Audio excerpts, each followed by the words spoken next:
ભારતીય બનાવટના વિદેશી દારૂની નાની મોટી બોટલ નંગ 1100ની 16 તથા બિયર ટીન નંગ 96 મળી 1,86,648 સહિતનો કુલ 3,36,648નો મુદ્દામાલ ઝડપી પાડતી Bhavnagar local crime branch police મહાનિરીક્ષકતાઓની પોલીસે ભાવનગર શહેર ગ્રામ્ય વિસ્તારમાં લાવવામાં આવતા વિદેશી દારૂની પ્રવૃત્તિને નાબૂદ કરવા સુખદ સૂચના આપેલ છે।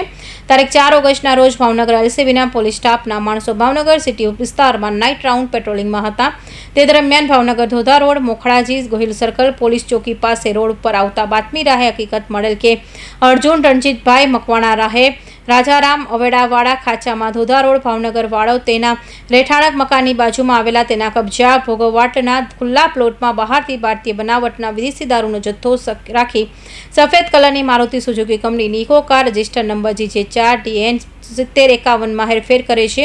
જે હકીકત આધારે બાતમીવાળી જગ્યાએ રેડ કરતા નીચે મુજબના ભારતીય બનાવટના વિદેશી દારૂની અલગ અલગ બ્રાન્ડની નાની મોટી કંપનીની સેલ પેક બોટલો તથા બિયર ટીન ભરેલી કાર મળી આવેલ હતી। જેની બાતમી હકીકતવાળા ઇસમ વિરુદ્ધ ઘોઘા રોડ પોલીસ સ્ટેશનમાં પ્રોહિબિશનના અલગ અલગ કલમો હેઠળ ગુનો દાખલ કરી આગળની કાર્યવાહી હાથ ધરવામાં આવેલ છે અને આરોપી અર્જુન રણજીતભાઈ મકવાણાની ધરપકડ કરવા કાર્યવાહી હાથ ધરી છે। ફિરોજ મલેક, ભાવનગર।